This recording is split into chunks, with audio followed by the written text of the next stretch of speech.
दुख आपको आपका परिवार कभी नहीं देता भाई। ना आपकी माता आपको दुख देगी, ना आपके पिता आपको दुख देंगे, ना आपका भाई आपको दुख देगा, ना आपकी धर्म पत्नी आपको दुख देगी, ना पति दुख देगा, ना बच्चे दुख देंगे, ना कुटुंब दुख देगा, ना बहू दुख देगी, ना पोता पोती दुख देंगे। आप में से कितने लोग हैं जो टीवी पर कथा सुन रहे हैं और उनका परिवार उनको दुख दे रहा है? कितने लोग हैं ऐसे?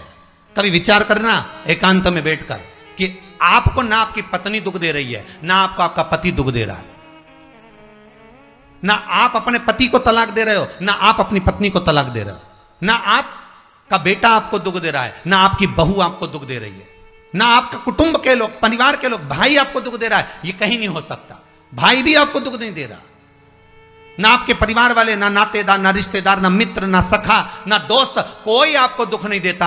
ये शिव महापुराण की कथा कहती है हमको लगता है कि हमारे परिवार वाले दुख दे रहे हैं, हमको लगता है हमारी बहू हमें दुख दे रही है, हमें लगता है हमारी सास हमें दुख दे रही है, हमें लगता है हमारा पति हमको दुख दे रहा है, हमें लगता है हमारे कुटुंब वाले हमको दुख दे रहे हैं। पर शिव महापुराण की विद्येश्वर संहिता कहती है ये कोई आपको दुख नहीं देते, दुख आपका पूर्व का कर्म आपको देता है। ये जितने भी मिले हैं ना आपको, रिश्तेदार, नातेदार, कुटुंब, भाई, बंधु, सखा, पत्नी, पति, पोता, पोती, ये जितने लुटेरे मिले हैं, ये जितने अपशब्द कहने वाले मिले हैं, ये जितना ताने देने वाले मिले हैं, ये जितना गाली देने वाले मिले हैं, ये जितना उंगली उठाने वाले मिले हैं, ये कोई दूसरे नहीं, तुम्हारे पूर्व कर्म के कोई ना कोई पुराने ही होंगे जो तुम्हारे साथ जुड़कर तुम्हारे टांग खींचने के लिए सामने खड़े हुए हैं। ये कोई तुम्हारे होंगे।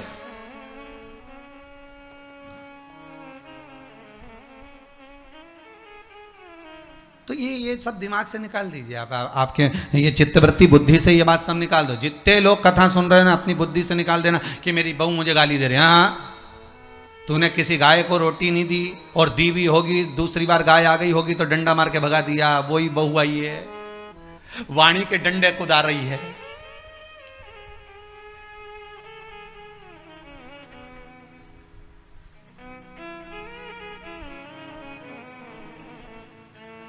कोई बेटा अगर नहीं सेवा कर रहा, कोई बेटा नहीं पूछ रहा, समझ लेना पूर्व में हमारे बुजुर्ग, कोई दादाजी होगा, कोई दादी जी होगी, कोई ससुर जी होगा, कोई जेठ जी होगा, हो सकता है किसी की हमने सेवा नहीं करी हो और वही बेटा बनकर आया, आज हमारी सेवा नहीं कर रहा। मत बुरे कर्म कर बंदे वरना पछताएगा, भगवान की आंखों से तो बच नहीं पाएगा, तू बच नहीं पाएगा। अरे ओ अज्ञानी मत करना दानी, बचना नहीं है। बहुत ये हमें लगता है गुरुजी मेरी बहू बहुत परेशान करे, गुरुजी मेरी सास बहुत परेशान करे, मेरा भाई मेरी प्रॉपर्टी खा गया, मेरा भाई ये लेकर चले गया, मेरे ससुराल वाले ऐसे, मेरे रिश्तेदार ऐसे, मेरे कुटुंबी ऐसे, मेरे कबीले वाले ऐसे, मेरे ये ऐसे। तो हमको लगता है कि ये अपने ऐसे।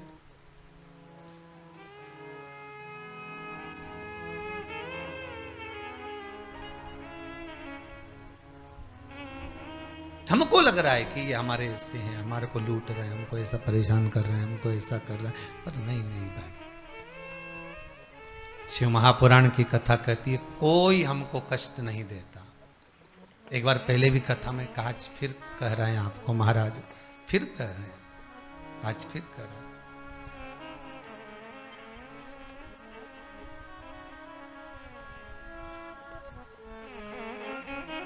आपको फिर निवेदन कर रहे हैं, बीमार हुए देवास में, बीमार हुए भोपाल में, बीमार हुए सीहोर में, बीमार हुए कहीं, डॉक्टर को दिखाने जा रहे हैं इंदौर, डॉक्टर को दिखाने जा रहे हैं भोपाल, डॉक्टर को दिखाने जा रहे हैं देवास, मुंबई, पुणे, जहाँ तहाँ हम डॉक्टर को दिखाने के लिए जा रहे हैं। वहाँ हॉस्पिटल में हमने सुई लगवाई, इंजेक्शन लगवाया, वहीं से कहीं कुछ चीरा फाड़ी कर दी, ऑपरेशन कर दिया। जरा विचार करना कभी एकांत में बैठ कर कि रहते यहाँ थे, दवाई लेने पहुँचे वहाँ, इंजेक्शन वहाँ लगवाया, बताओ ऑपरेशन वहाँ करवाया। तो ते सारे हॉस्पिटल, कहीं ना किसी ने कहा सूरत भी जा सकते हो, किसी ने कहा अहमदाबाद चले जाओ, किसी ने कहा वहां चले जाओ, कोई कहा पुणे चले जाओ, कोई कहा मुंबई चले जाओ, कोई कहा इंदौर चले जाओ, कोई कहा भोपाल चले जाओ, पर रहने वाला कहाँ का और जाकर ऑपरेशन करवा रहा है कहाँ पर?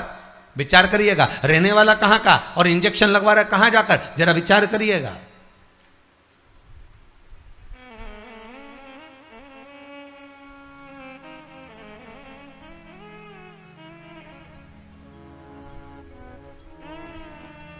और कितने डॉक्टर, ऑपरेशन करने वाला कोई विशेष,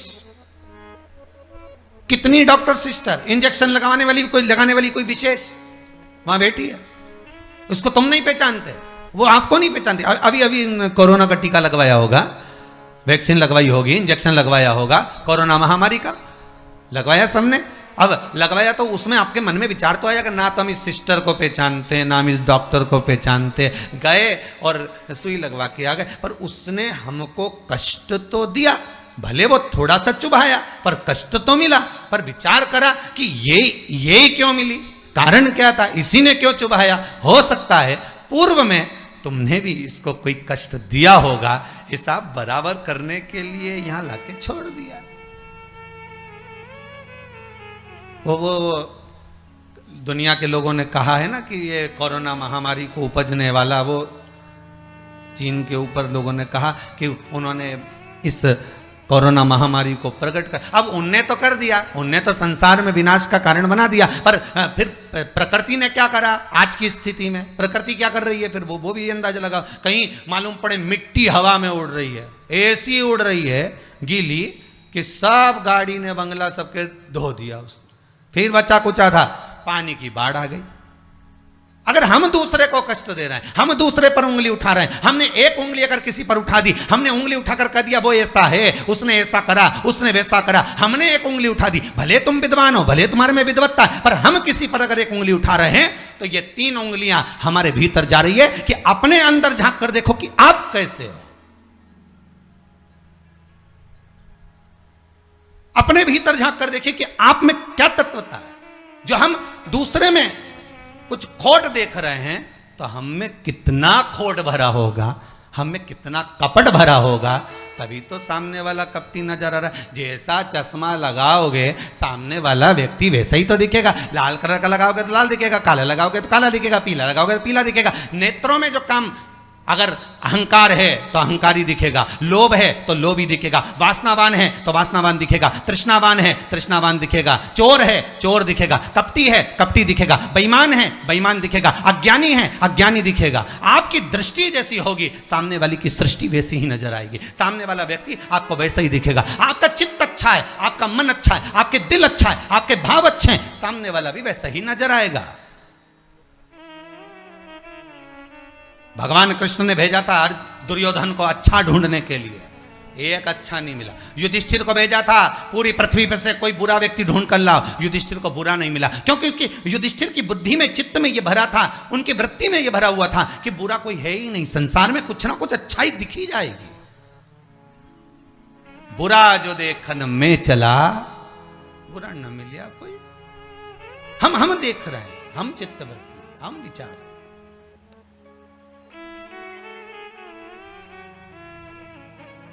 कौन ना बहू बुरी है, फिर निवेदन करूंगा, ना सास बुरी है, ना बेटा बुरा, ना बहू बुरी, ना ही ये पूरा संसार बुरा, सब अच्छे हैं।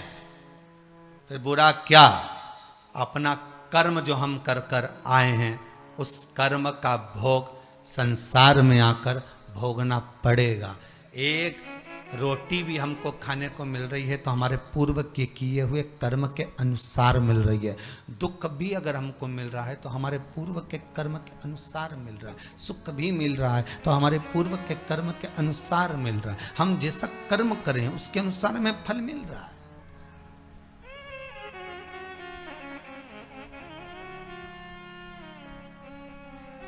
इसलिए बारंबार कहा था कि मान मेरा कहना नहीं तो पछताएगा, माटी का खिलौना माटी में मिल जाएगा, हेट बूट सूट सब यहीं रह जाएगा, और माटी का खिलौना माटी में मिल जाएगा। ये हेड रह गया, ये बूट रह गया, ये सूट रह गया, सब पड़ा की पड़ा रह गया, सब धरा की धरा रह गया। इसका मूल तत्व क्या है?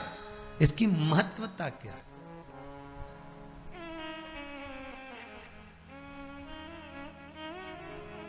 इसकी मूलता कुछ नहीं, इसकी मुख्यता कुछ नहीं, इसकी महत्वता कुछ नहीं।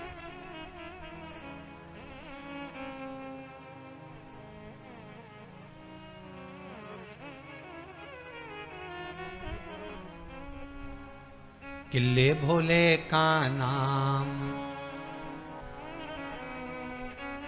भगवान शिव का मंत्र, नाम स्मरण जप कीर्तन सुख दे।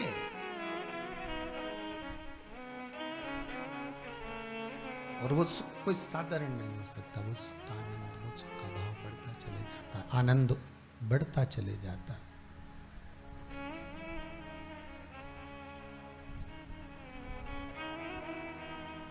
ले भोले का नाम काहे यूं भटके, मिलता है आराम काहे यूं भटके। इस शिव का नाम लेकर हम जब शंकर का नाम लेकर जब अग्रण्य हो जाएं, प्रेशर खोलिए महाराज, प्रेशर खोलिए। हम शिव का नाम लेकर जब अग्रण्य बढ़े, आगे बढ़े, शंकर का नाम लेकर जब अग्रण्यता के भाव की ओर बढ़े, तो जीवन का सुख क्यों ना मिलेगा सर? वो जीवन का आनंद क्यों ना मिलेगा महाराज? शिव पुराण कह रहे कोई बुरा नहीं संसार में। ये जितने नाते रिश्ते कुटुंब कबीले बनते चले जाते हैं, ये हमारे कर्म के अनुसार बनते चले जाते हैं, कर्म के अनुसार। ये कोई दूसरा बनाता नहीं है। जैसा पूर्व में कर कर आए हो, वैसा आपके सामने आपका व्यवहार सामने वाले का प्राप्त होगा, वैसा व्यवहार प्राप्त होगा।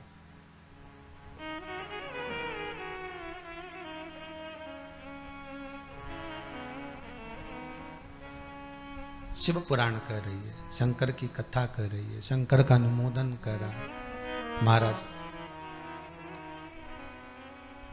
अच्छी संगत में बैठोगे, अच्छी संगत में अगर विराजमान होगे तो सुख अपने आप मिलेगा। माता के गर्भ से अगर आपका जन्म हुआ है तो कुछ अच्छा करने के लिए ही हुआ है। अगर आप बैठकर आस्था चैनल के सामने शिव महापुराण की कथा सुन रहे हो तो अपने आप को गौरवान्वित महसूस करना। थोड़ा न थोड़ा परमात्मा की कृपा, पूर्वजों का आशीर्वाद आपको ऊपर हुआ है, इसलिए आप शंकर की कथा को सुन रहे हो, शिव का भजन कर रहे हो। श्रावण के महीने में आज शिवरात्रि के दिन शंकर का अनुमोदन कर रहे हो।